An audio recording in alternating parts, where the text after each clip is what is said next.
Okay. Uh, we are going to do a listening and speaking exercise where. Sorry, just 1 second here. Let me get situated.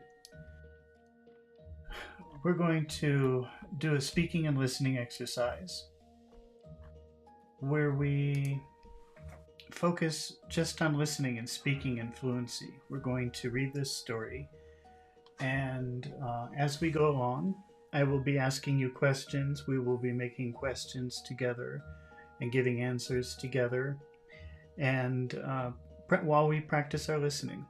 So let's get started. This is the story, The Man-Fish, and I've prepared some questions about not each paragraph, but most of the paragraphs.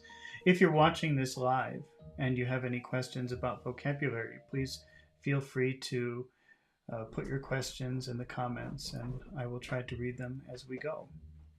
All right, let's read The Man-Fish. Oh, let's see. Okay. I'm sure sorry you didn't come out to Vancouver before the earthquake last week, Professor, uh, said Seth Cardwell said. There don't seem to be any fish at all left in these here waters. They all must have been scared away by that quake or by something. Okay, now here we're using must have. Oh, wait, before we do that, though, we have the phrasal verb to come out. Okay, to come out to a place means to go to a place, but it's maybe inconvenient for you to go there. Maybe this place is far and you don't really want to go there. So to come out to a place means to go somewhere, but it's inconvenient. So when he says, you don't come out to Vancouver, that means you don't come here very often because it isn't easy. I know it isn't easy for you. Let's play with that for a minute. Let's make a sentence. Let's say he often goes to Chicago. He often goes out to Chicago. He often comes out to Chicago. That means he often goes to Chicago, but it's not easy. It's difficult for him. He often comes out to Chicago. Let's make a yes/no question with that sentence. Does he? Does he often? Does he often come out? Does he often come out to Chicago? Let's say Chicago, no. Vancouver, yes. No, he. No, he. No, he doesn't. No, he does not. No, he doesn't often go out to Chicago. No, he doesn't often come out to Chicago. I keep saying go out, come out. It's the same. No, he doesn't often come out to Chicago. He often comes out to Vancouver. No, he doesn't often come out to Chicago. He often comes out to Vancouver. Let's make a. Oh, we've got Fabian here. Hi, Fabian. Uh, let's see. Sorry, I'm always coming later here, but my YouTube channel don't advise me of your. Oh, Fabian, I'm kind of just doing this whenever I have something ready. I don't schedule anything. So, but I'm trying to do it all the time. So if you're on YouTube, you probably will see me. I'm trying to do it all the time now. So we'll see what happens. But thank you for being here now in Colombia. Okay, but let's go back. So to come out, remember, come out means going out to a place, even though it's inconvenient, coming out. Let's say he often comes out to New York. He often comes out to New York.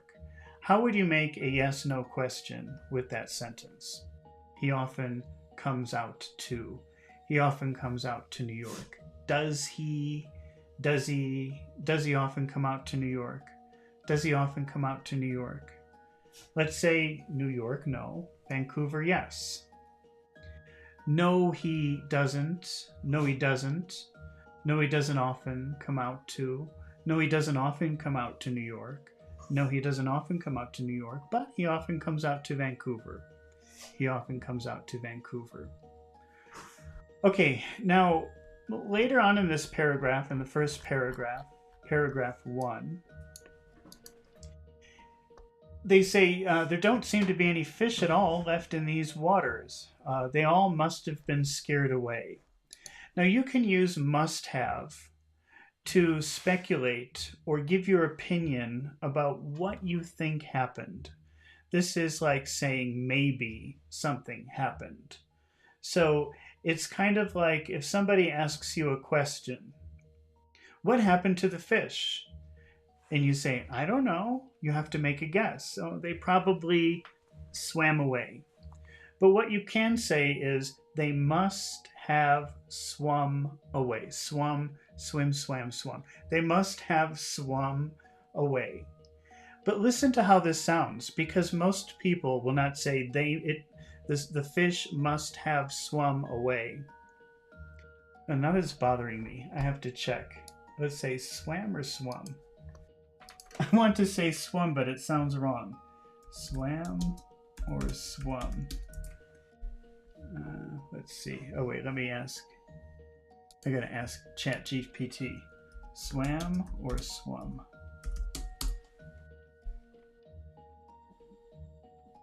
Swam. Yeah, we can use swum. I don't know why it sounds wrong to me, but let's keep going. They must have, the fish must have swum away. Now, the way this sounds is must have swum, must have swum away. So if somebody says, what happened to the fish? I don't know. Maybe they swam away, or they must have swum away. They must have swum away. They musta swum away. They musta swum away. Fabian says, thank you, I appreciate it. I appreciate it. I appreciate you watching, Fabian, so thank you. They must have swum away. Now, it can also sound like this. Musta. They must have swum away. What happened to the fish? I don't know. They must have swum away. They must have swum away. Let's ask that question again. What happened to the fish? I don't know. Let's say maybe people ate them. Maybe people ate them. How would you say must have? How would you use must have to say maybe people ate them? This is a past thing, a past speculation. People must have eaten. People must have eaten the fish. People must have eaten the fish. People must have eaten the fish. People musta eaten the fish. People must have eaten the fish. People must have eaten the fish. People must have. People must have eaten the fish. People musta. People must have eaten the fish. That's what happened. I don't know. Maybe people ate the fish. People must have eaten the fish. How do I know? Okay, and then finally, let's do that one more time. What happened to the fish? I don't know. Maybe the fish disappeared. They disappeared.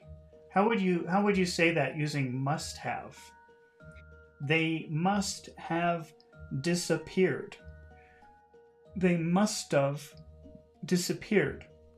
They musta disappeared. What happened to the fish? I don't know. They must have disappeared. How do I know? Why are you asking me? What do I know? So here in the paragraph, there don't seem to be any fish at all left in these here waters. They all must have been scared away by the quake or by something. So the person, I don't know what happened to the fish. Maybe they were scared and they left. That's what he's saying. They must have been scared away. Okay. So we have Professor Roscoe Purcell smiled at his Canadian fishing guide. Well, it's not your fault, Seth, but I won't let the lack of fish ruin my vacation.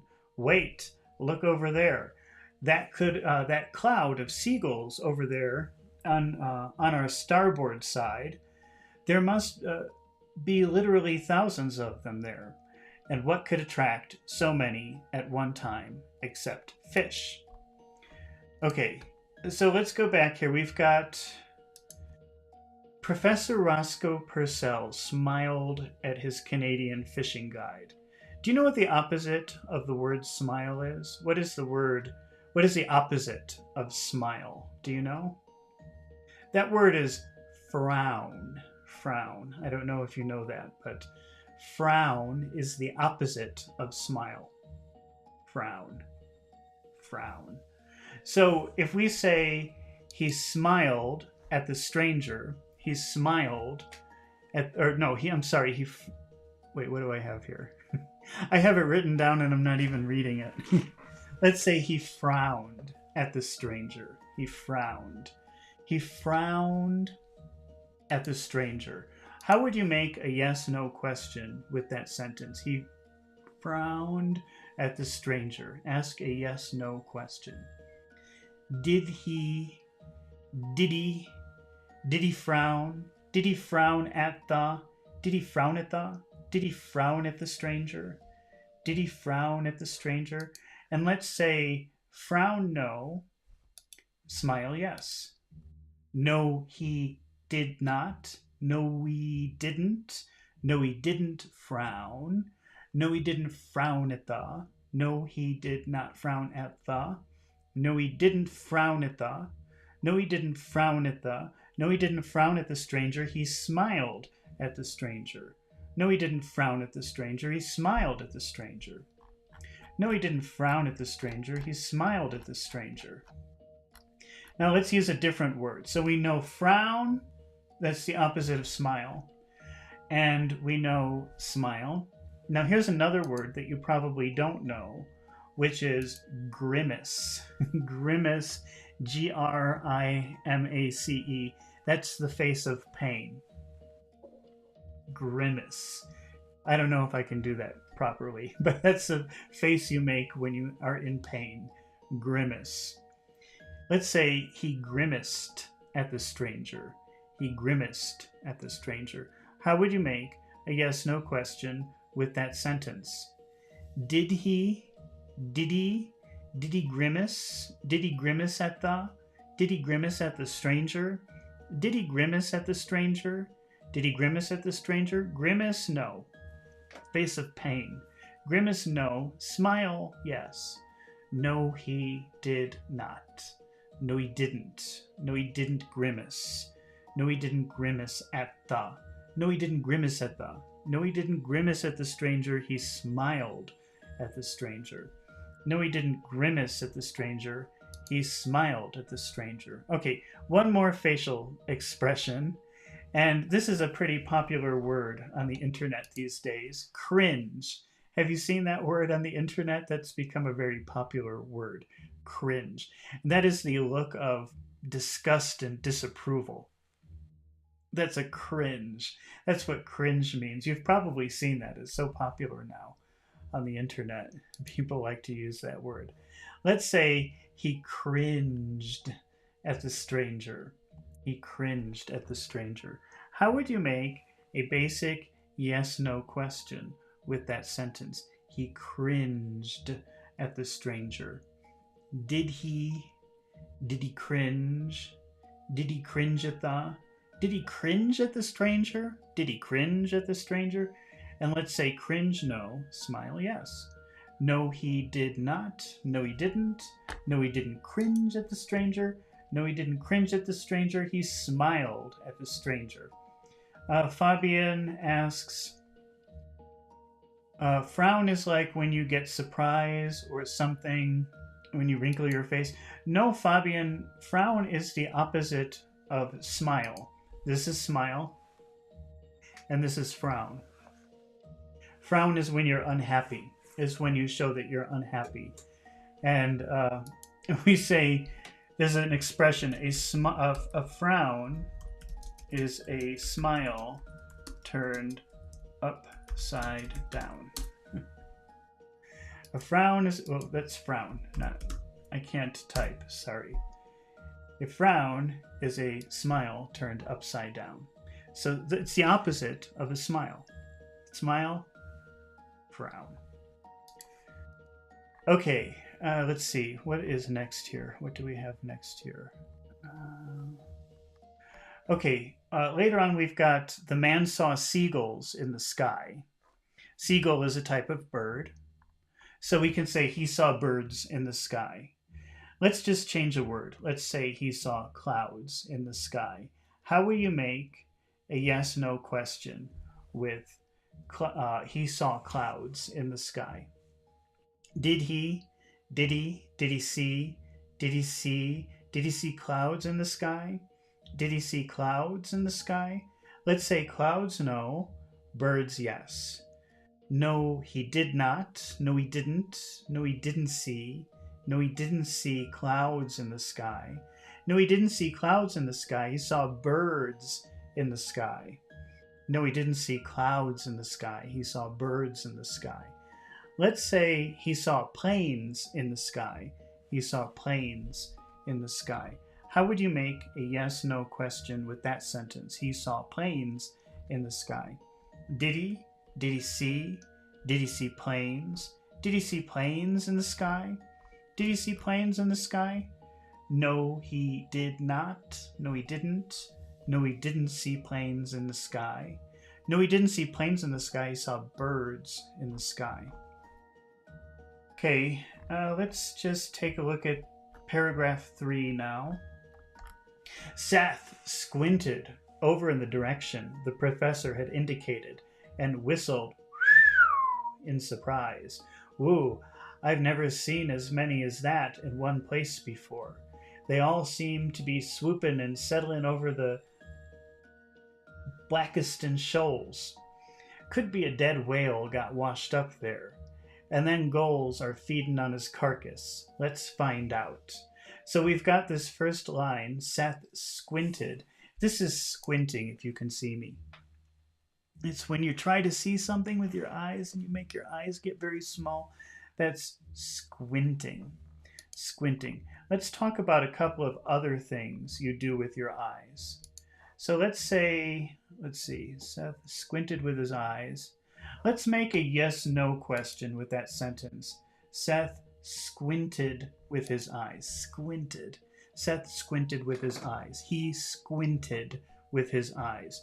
Ask a yes-no question with that sentence. Did he? Did he squint? Did he squint? Did he squint with his? Did he squint with his? Did he squint with his eyes? Did he squint with his eyes? Let's say squint, no. And what do I have here? Winked, yes, here's a wink. Watch me. Wait, let's see if I can. I've got to align myself with the camera here. Here's a wink. That's a wink. So, no, he didn't squint with his eyes. He winked with his eyes. No, he didn't squint with his eyes. He winked with his eyes. No, he didn't squint with his eyes. He winked with his eyes. Let's make another question. Let's go back to squint. He squinted with his eyes. Make a yes-no question again. Did he squint with his eyes? Did he squint with his eyes? And let's say squint, no. But blink, yes. Here's blink. This is blink. This is blinking. He didn't squint, he blinked. He didn't squint with his eyes, he blinked with his eyes. Okay, let's move on to paragraph 4. Let's see here. Seth gave a small outboard motor full throttle, and the motorboat cut through the waters of the Queen Charlotte Strait off Vancouver Island. Before long, they came close enough to the shoals to make out an enormous 90-foot long and 12-foot high mass of something caught on the shoals. But what that something was, they couldn't tell. For, I think that's a typo, practically every square inch of it was covered by screaming and feeding seagulls. All right, let's realign this here. I think I have to move this up. All right. I'll choke the engine and make it backfire, Seth said. The noise ought to scare them gulls and make 'em wing so we can see what kind of whale it is. Okay. All right, in this paragraph, in paragraph 5, The noise ought to scare them seagulls. So you can use ought to, and maybe you've seen ought to meaning should, which is good, which is the right thing. But sometimes we use ought to try to make a prediction. If I do this, this thing will happen. It's like making a prediction. So if he says I will make a noise, it ought to scare the birds. His prediction is he will scare the birds if he makes a noise. So if he makes a noise, he ought to scare the birds. Listen to how it sounds. He ought to, he oughta, he oughta, he ought to scare the birds. He ought to scare the birds. If he makes a noise, if he makes a noise, he ought to scare the birds. He ought to scare the birds. Let's try a different prediction. Let's keep make noise and get attention. If he makes noise, he ought to get attention. That's your prediction. Probably he will get attention if he makes noise. If he makes noise, he will get attention. If he makes noise, he'll get attention. If he makes noise, he'll get attention. Listen to that. Listen to that. If he makes noise, he will.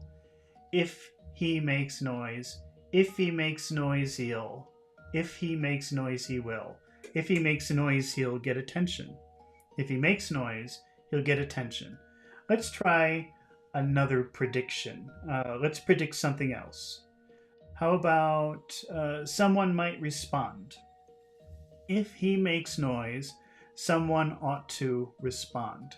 If he makes noise, someone ought to respond. Ought to respond. If he makes noise, someone ought to respond. Fabian has an emoji and he says, "Is this a wink?" Yes, that is a wink. That's a wink. That's how you make a wink. That's right. Okay. Let's try one more. Let's say if he makes noise, someone ought to find him. If he makes noise, someone ought to find him. You can use ought to talk about predictions. Alrighty, let's keep going.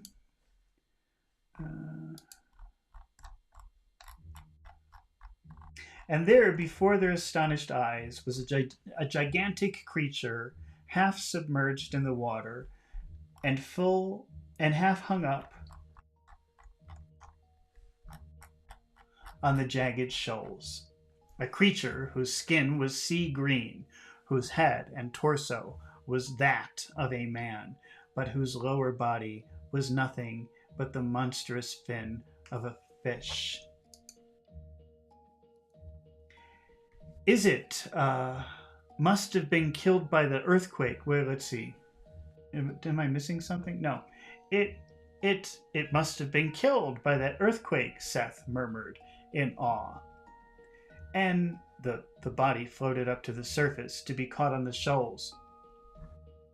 Okay, again, we've got must have, and they're using it to talk about what happened. Like, I don't know what happened. And maybe this happened, or maybe that happened. We're using must have to try to speculate or guess what happened. Let's see. It says it must have been killed by an earthquake. But listen to how that sounds. It must have been. It must have been. It must have been. It must have been killed by the earthquake. What happened? It's like you're answering the question, what happened? And you're saying, I don't know. It must have been. It must have been. It must have been. It must have been killed by the earthquake. I don't know. Let's ask another question. Let's say what happened, and we'll guess another answer. Let's see. Wait a minute. What happened to that thing? I don't know. It must have died of old age. It must have died. It musta. It must have died. It must have died. It must have died of old age. You're saying, I don't know. I guess it died from old age. How do I know? Let's ask the question again. What happened? And guess what happened. I don't know. Maybe it fell on a rock. It fell on a rock. It must have fallen. It must have fallen. It must have fallen on a rock. All right. So again, you use must have to talk about, I don't know what happened. Maybe this happened. Maybe that happened. It's a way of saying that. Okay, quick, Seth, the professor said in a frenzy of excitement. Pull up alongside it. This is the greatest discovery of the age. I'll take some cuttings of its skin to examine under the microscope, and then we'll head back to the nearest maritime station and radio for a cutter to tow the creature into the port before the gulls devour it entirely. Reluctantly, Seth obeyed. Wait a minute, let me pull this up. Reluctantly, Seth obeyed, feeling a strange apprehension about approaching so close to a being that obviously belonged in the dark, mysterious, and boundless depths of the ocean. And so it was that Seth didn't watch the professor climbing onto the slippery, slimy carcass. Carcass is a word for dead body, like a body that has no life in it. For somehow Seth felt sure that the boundless deeps would claim their own, and moments later, as Seth sighted the monstrous head breaking the surface of the water a few hundred yards away, he let out a yell that could have woken the dead. Look out, Professor! Here comes another one, a live one. From his perch atop the chest of the dead creature, the professor glanced up. Whoops.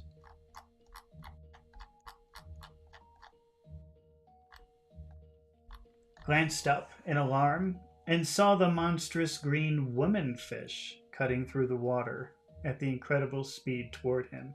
It must be his mate, gasped the professor, down the carcass and leaping into the boat.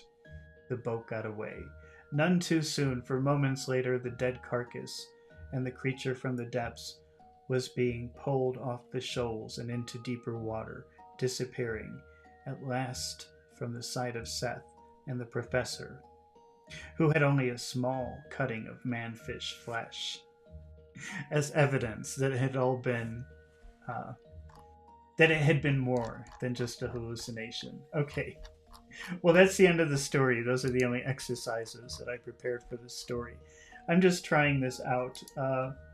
Right now, I don't have a schedule. I'm just making things and then putting them online whenever I'm ready. So actually, probably I will make a few more videos today. So if you're around, you might see me online again. I'm just going to keep doing this until, I don't know, I get an audience. Not that I already have an audience, but, bigger audience. But thank you for watching, and I'll probably be back in a few hours. I have some classes to teach, and then I have to work on some more exercises, and I'll probably be back later today. Okay? Thank you for watching. Goodbye.